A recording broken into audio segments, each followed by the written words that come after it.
जय हिंद दोस्तों। आज हम लोग इस वीडियो में क्लास 9th केमिस्ट्री चैप्टर 2 पदार्थ का वर्गीकरण इसके दीर्घ उत्तरीय प्रश्नों को सॉल्व करने वाले हैं।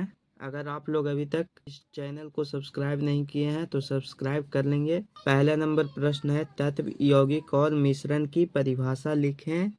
तो सबसे पहले हम लोग तत्व की परिभाषा लिखेंगे कि तत्व पदार्थ का एक शुद्ध और सरलतम द्रव है जो किसी भी भौतिक या रासायनिक विधि द्वारा दो या दो से अधिक सरल द्रव्यों में विभाजित नहीं किया जा सकता है। यौगिक की परिभाषा लिखेंगे कि यौगिक वह शुद्ध पदार्थ है जो दो या अधिक तत्वों के भार के विचार से एक निश्चित अनुपात में रासायनिक संयोग के फलस्वरूप बनता है। और मिश्रण की परिभाषा लिखेंगे कि मिश्रण वह पदार्थ है जो दो या अधिक तत्वों या यौगिकों को किसी भी अनुपात में परस्पर मिला देने से बनता है। दूसरा प्रश्न है, यौगिक की प्रमुख विशेषताएं लिखें। इसका उत्तर लिखेंगे कि यौगिक के प्रमुख विशेषताएं निम्नलिखित है। पहला विशेषता लिखेंगे कि यौगिक के अवयवी तत्वों को किसी भी यांत्रिक या भौतिक विधि द्वारा अलग नहीं किया जा सकता है। दूसरा विशेषता लिखेंगे कि किसी यौगिक के गुण उसके अवयवी तत्वों के गुणों से बिल्कुल भिन्न होते हैं।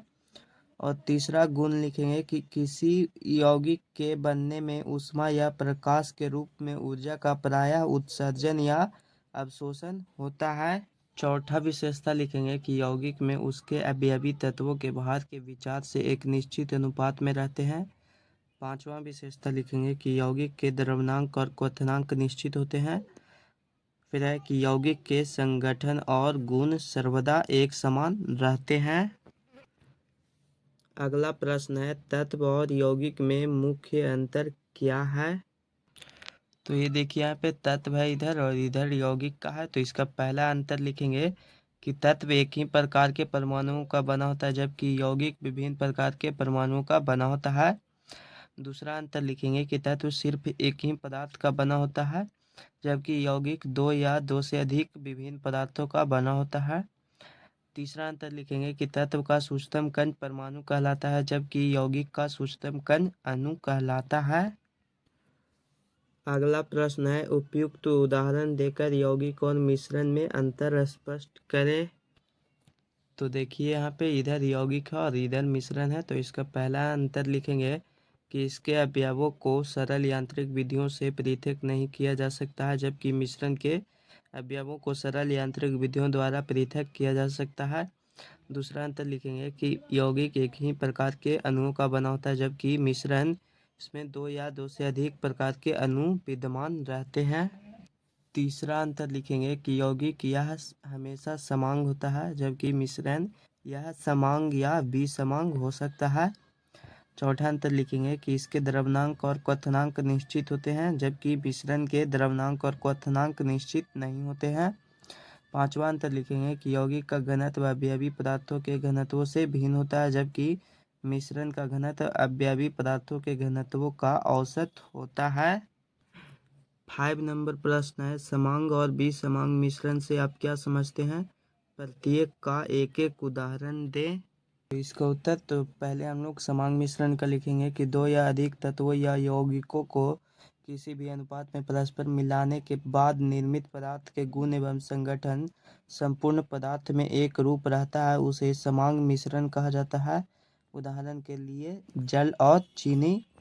जबकि विसमांग मिश्रण का लिखेंगे कि दो या अधिक तत्वों या यौगिकों को किसी भी अनुपात में परस्पर मिलाने के बाद निर्मित पदार्थ के गुण एवं संगठन संपूर्ण पदार्थ में एक रूप नहीं रहता है उसे विसमांग मिश्रण कहा जाता है। उदाहरण के लिए बालू और नमक। अगला प्रश्न है, अमोनिया क्लोराइड को बालू से ऊर्ध्वपातन विधि की सहायता अमोनिया क्लोराइड को बालू से ऊर्ध्वपातन विधि की सहायता से आप कैसे पृथक करेंगे, सचित्र वर्णन करें। इसका उत्तर लिखेंगे कि ऊर्ध्वपातन विधि द्वारा बालू और अमोनिया क्लोराइड के मिश्रण से अमोनिया क्लोराइड को पृथक किया जा सकता है।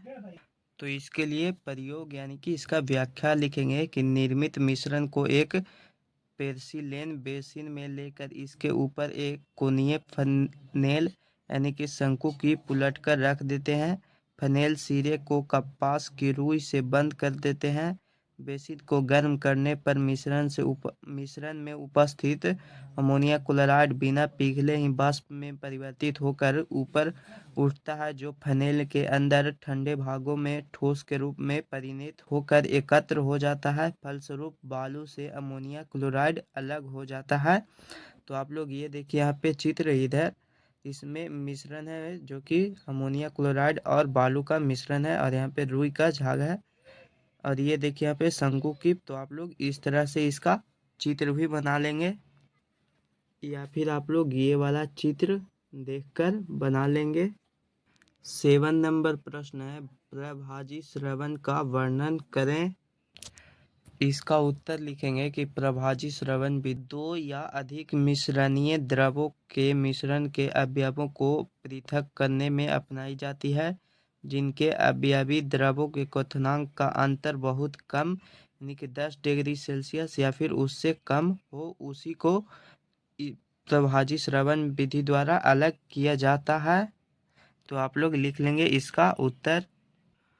अगला प्रश्न है, लोहा को गंधक से पृथक करने की किन्हीं दो विधियों का उल्लेख करें। पहला लिखेंगे पृथक्करण विधि द्वारा। तो लौह चूर्ण और गंधक के मिश्रण से लौह चूर्ण को चुंबकीय पृथक्करण विधि द्वारा पृथक किया जा सकता है। इस मिश्रण के ठीक ऊपर एक चुंबक लाने पर लोहे के बारीक कण चुंबक की ओर आकर्षित होकर उससे चिपक जाते हैं, किंतु गंधक अचुंबकीय होने के कारण चुंबक की ओर आकर्षित नहीं होता है। तो इस प्रकार लोहे और गंधक को हम लोग अलग कर लेंगे। और इसका दूसरा विधि है छानना यानी कि फिल्ट्रेशन। छानन विधि द्वारा भी हम लोग इसको अलग कर सकते हैं। लोहे के चूर्ण और गंधक के मिश्रण में कार्बन डाइसल्फाइड डालने पर गंधक उनमें घुल जाती है, किंतु लोहे के कणों पर इसका कोई प्रभाव नहीं पड़ता है। प्राप्त द्रव को छानने पर लोहा पृथक हो जाता है। इस प्रकार हम लोग लोहे और गंधक को अलग कर सकते हैं। तो आप लोग लिख लेंगे इसका उत्तर। 9 नंबर प्रश्न है, विलायक और विलयन की व्याख्या करें।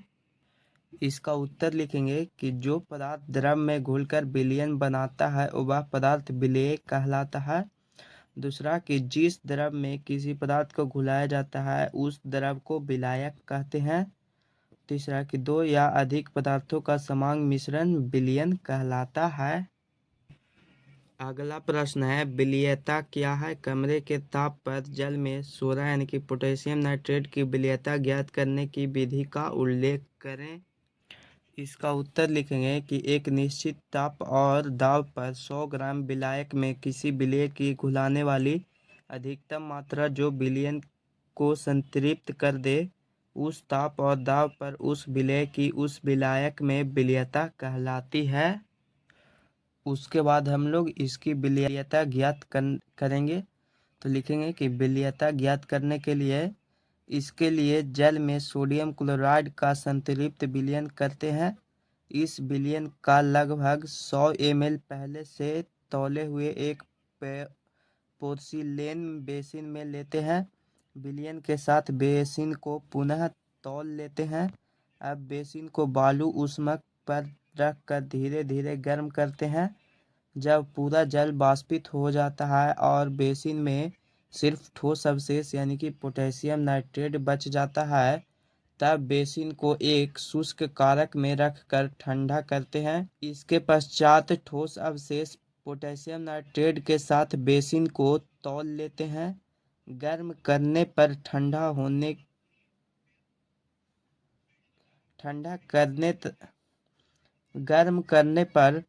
करने तथा तौलने का काम तब तक किया जाए तब तक कि दोनों तौल एक समान न हो जाए। उसके बाद गणना करेंगे कि इस प्रकार।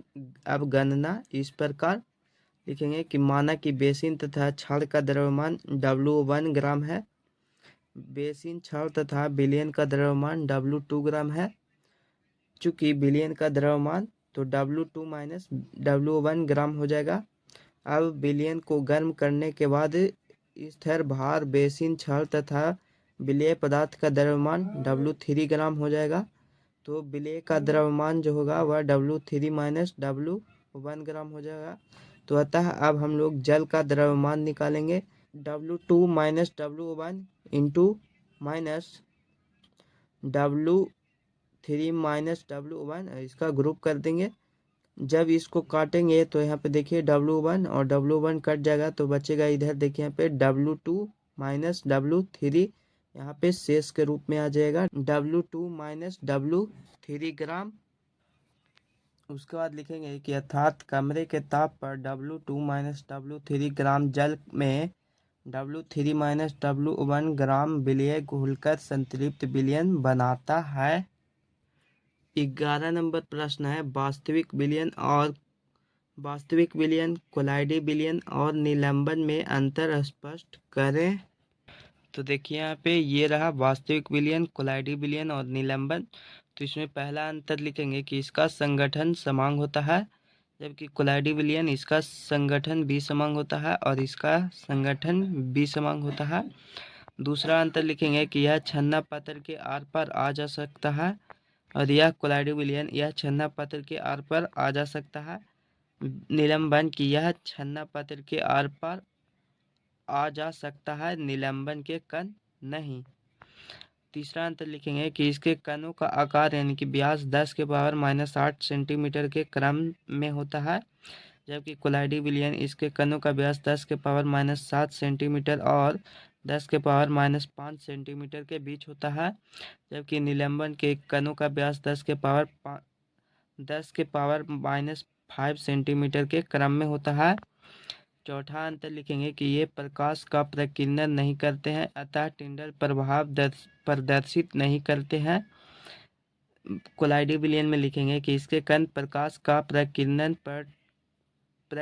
कर टिंडल प्रभाव दिखाते हैं। निलंबन में लिखेंगे कि ये टिंडल प्रभाव नहीं दिखाते हैं। पांचवा अंतर लिखेंगे कि ये ब्राउनी गति दिखाते हैं, जबकि निलंबन ये ब्राउनी गति नहीं दिखाते हैं। छठा अंतर लिखेंगे कि इसमें वैद्युत कण संचलन नहीं होता है। कोलाइडी विलयन में लिखेंगे कि इनमें बहुत से कोलाइड वैद्युत संचलन दिखाते हैं। इसका निलंबन में लिखेंगे कि इसमें वैद्युत कण संचलन नहीं होता है। सातवां अंतर लिखेंगे कि इसमें कण नहीं दिखाई देते हैं। कोलाइडी विलयन में लिखेंगे कि इसके कण उच्च क्षमता वाले माइक्रोस्कोप से दिखाई देते हैं, और जबकि निलंबन में लिखेंगे कि इसमें कण नग्न आंखों या सरल माइक्रोस्कोप से दिखाई देते हैं। आठवां अंतर लिखेंगे कि यह पारदर्शी होता है। कोलाइडी विलयन यह अर्ध पारदर्शी, पारभासी या फिर अपारदर्शक होता है, जबकि निलंबन है यह अर्ध पारदर्शी या फिर पारभासी होता है।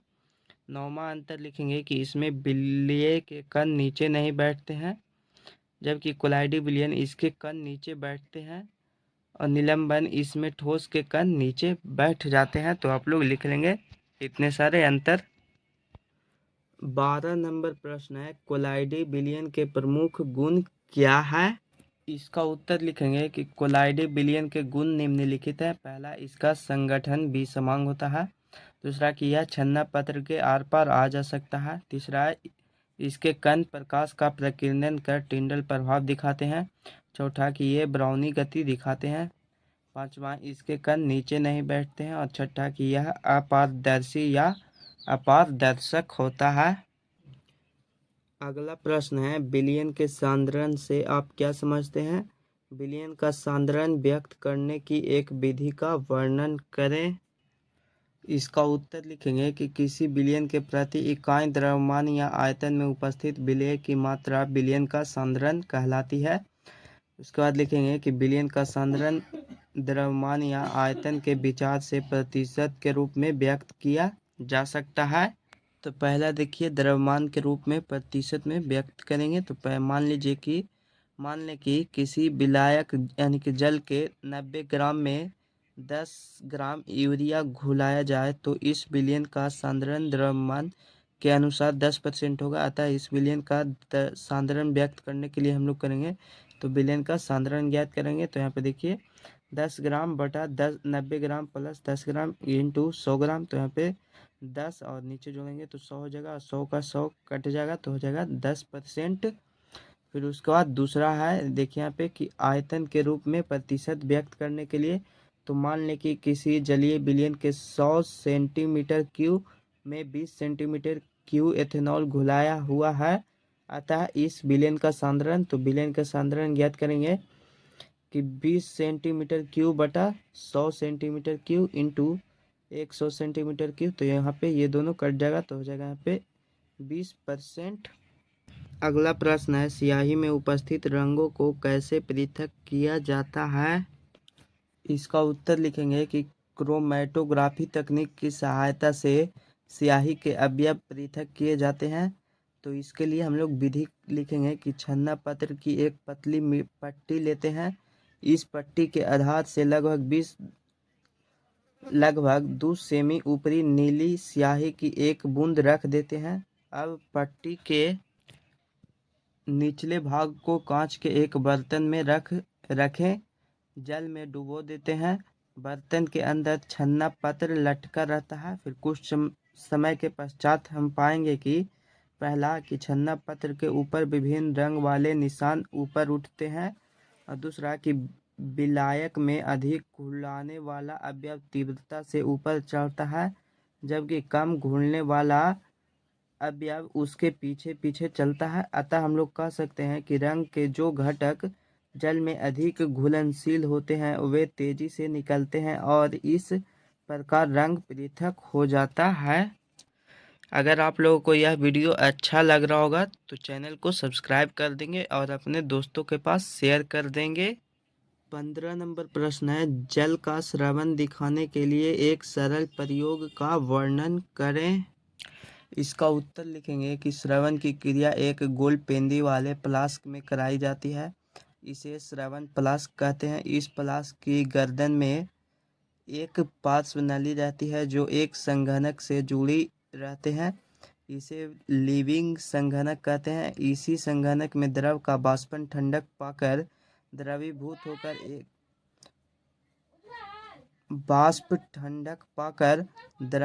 होकर एक ग्राहक में एकत्र हो जाता है। द्रव को स्रवन फ्लास्क में लेकर बालू ऊष्मक पर धीरे धीरे गर्म करके उबालते हैं तथा द्रव के वाष्प को संघनक होकर प्रवाहित होने देते हैं। वाष्प संघनक में ठंडा होकर द्रव में परिणत हो जाता है जिससे ग्राहक में एकत्र कर लिया जाता है। तो देखिए यहाँ पे ये रहा इसका चित्र। तो आप लोग इसका चित्र भी यहाँ पे देखकर बना लेंगे। अभी यहाँ पे सारे प्रश्न सॉल्व हो चुके हैं और अभी तक आप लोग इसके अति लघुत्तरीय और लघुत्तरीय प्रश्नों के हल नहीं देखे हैं तो जाकर देख लेंगे। उसका लिंक डिस्क्रिप्शन बॉक्स में दे दिया गया है। आप सभी का अपना YouTube channel online study classes. तो फिर मिलेंगे हम लोग एक नए वीडियो के साथ। जय हिंद, जय भारत।